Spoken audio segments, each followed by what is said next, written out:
गोटे दिन में रेकर्ड 7466 नुआ कोरोना पॉजिटिव देश में कोरोना आक्रांत संख्या दिन को दिन बढ़ी बेले आक्रांत संख्या 1,65,719 को वृद्धि पाई।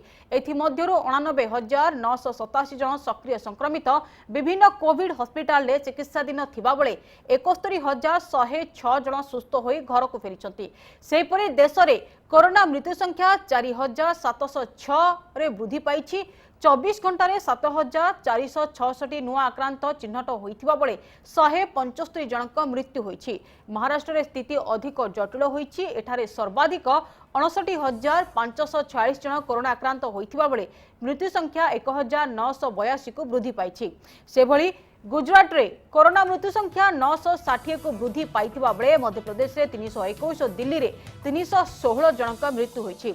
सेपरि पश्चिम बंग में 295, उत्तर प्रदेश में 197 और राजस्थान में 180 जनक मृत्यु होइथिबा सूचना देछि केंद्र स्वास्थ्य और परिवार कल्याण मंत्रालय।